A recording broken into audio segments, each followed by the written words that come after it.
Hello, Rise Up Visionaries. I'm Susan May, and I'm here to share my journey to inspire you on your journey of unplugging.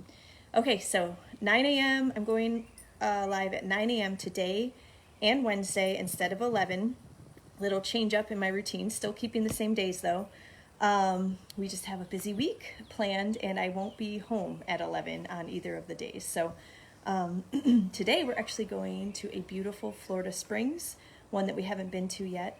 I really don't need the sweatshirt on outside, but inside it's cold. And so I have this sweatshirt on. You get to see me in all my normal glory here of I've just been running around trying to get ready to head out the door. So I had a question that I posed to everyone, and that is, what is the difference between burnout and depression? I'd love to hear if you think there is a difference, or maybe there's some overlap. And I have some thoughts about this, of course. And so I'm just going to share quickly a few things that swirl through my head. I don't have any notes today. I'm really ad-libbing. This is a true random rambling. So I'm going to start with the opposite of depression, and it's kind of a state that I have been in a lot lately, which I'm sure you can tell. In the Rise Up community, we call this the expanding stage, and it's kind of like where we're all trying to get. The expanding stage is like you feel creative, you feel connected to people that love you and supported. You kind of feel on fire for life. You have energy, things are flowing, you have ideas for things that you want to do. Time is just flying by. And so this is kind of like a creative state. If you were talking about Maslow's hierarchy of needs, it would be that self-actualization, the peak of that. And so expanding is like the opposite of depressed. Your energy is flowing. And in the Rise Up community, I call this progression Chi-B. There's 4 stages in this progression. And so the last is expanding. That's the E and the B.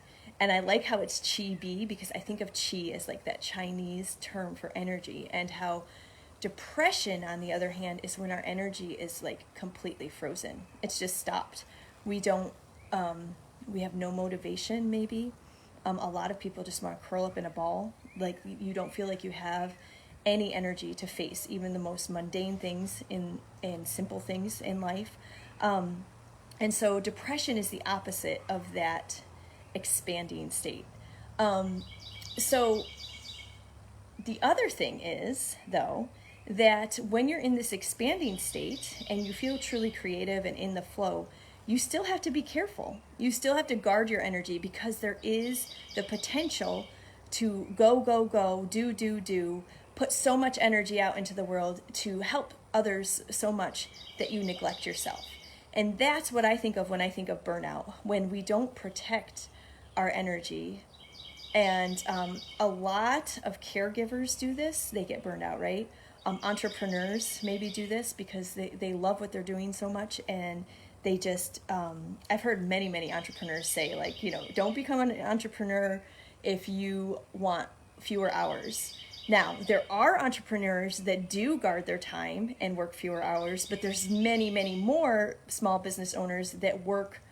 They're like workaholics. And so you have to be very intentional. And that's kind of my point. If you're not intentional, you run the risk of burnout.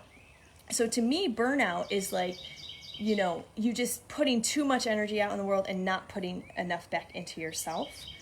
And so that can lead to depression. That to me is the connection. That if you're not careful about your energy, if you're not careful about refilling your own cup and taking care of yourself, the burnout can lead to depression. Now, that's not the only way to become depressed, though. I just posted a picture I have of myself, and it's like my face is cut in half, and on one half I just look terrible. Well, I had been crying for like days because a tragedy basically had happened. And then on the other side, there's a picture of my face that I look, happy and healthy. And actually I took that picture during actually a very difficult time of my life also, like my friend had died. And so I put the quote on this, that it's no measure of health to be adapted to a sick society, or something like that. I don't know if I got it exactly right, But I think this is a really important idea because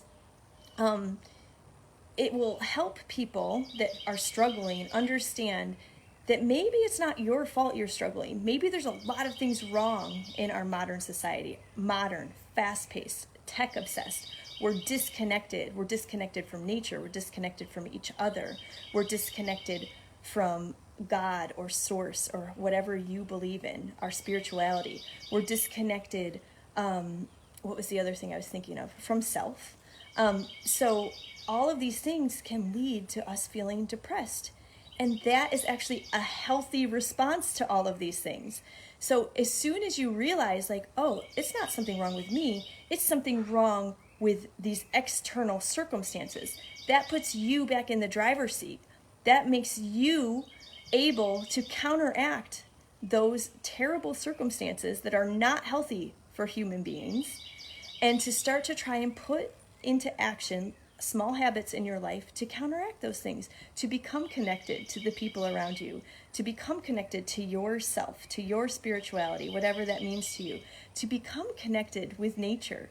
And so it's a positive thing, okay? That it's not something wrong with you. No, you are having a healthy response to things that are terribly out of whack in our world, okay? I haven't made it a secret that I've been struggling for a couple weeks. I have just felt really down. And the good news is that with age, it's not just wisdom, but it's also like practice, right? We've had practice riding these waves many times in our life. And so I have developed many different tools and strategies over the years to help me through these difficult times. And probably one of the biggest things is just knowing that it will pass, and knowing it deep in my soul and my bones that yes, it's true, I feel really, really sad, or I feel unmotivated or tired or exhausted and like I cannot go on, but that's gonna pass. And I believe with my whole heart that I'm going to experience those good feelings again, that I am going to become energized. And knowing that makes all the difference. Now, that's just one strategy. There are a lot of other things. Having healthy habits is good all the time. But when you establish healthy habits in the good times, that is what's going to carry you through your hard times. On Wednesday, I'm going to talk about the Katniss method. Katniss. And this is something that I've made up. Maybe I should patent it. I don't know. I think it's pretty awesome. And so Wednesday, I'm going to share with you the Katniss method that helps me when I'm feeling low.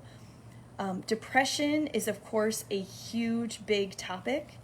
And I never want people to feel like I'm saying that everyone can overcome depression on their own without getting either medical help or professionals' help. There are times for that. But I also believe that many, many of us have the tools if we choose to find them and use them. And really, the big thing is connecting with people around you, being like, man, I am not feeling good. I need extra love. I need extra support. Yesterday was my birthday, and after really struggling for days and weeks, I finally felt lighter. And a lot of it is just reaching out to people, and then having so many people pour love into me just lightened my heart, and I feel like a new person again today. Does that mean I'm not going to have hard times again? Of course I will have hard times again. That's part of this, is embracing the good times, the bad times, the up and downs. So tune back in Wednesday. I'm going to share with you the Katniss method. And just know that it's so important for you to learn these tools to take care of yourself. Remember, I am here to serve the medical freedom advocate. That's you. The person that understands that it's our human right to decide what goes in our body, because I want you to be your strongest, best self. And so you must start taking care of yourself today. I used to think and say, no one can tell you what to do. You have to find the path. You have to find what your gift is to the world. I still believe you have to find your unique gift, but I'm beginning to realize that I do know what you need to do to start, and that is you need to take care of yourself. Because if you're going to stay in a depressed state, if you stay in the state of worry, of anxiety, of not being motivated, then you can't find your purpose. You can't find what your gift is to give to the world. And so that's where we start. We start with ourselves. So if you need help getting on that path, I made a free guide. I'm going to drop it in the comments. I've been doing this on every live. That is your call to action. If you haven't gotten it yet, even if you're already on my email list, it's okay. Just put your email in again. You won't receive more emails. You're already on my list, but you'll get the free guide. It's a get started, 5 steps you can take to get started today for the Medical Freedom Advocate. Share it with your friends that also maybe feel stuck or aren't sure where to start in their life. I'm going to drop that in the comments. Get it today and share it. I love you all so much. If you're struggling, know my heart is with you. Know you're not alone. Know that it will pass. If you are in this expansive creative stage, yes, go get out there.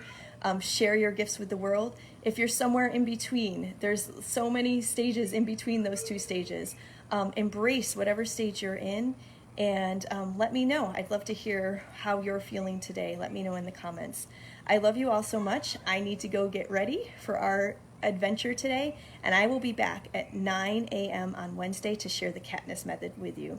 Remember, be bold, be brave, be you, because who else is there to be? I love you, and I will see you on Wednesday. Bye.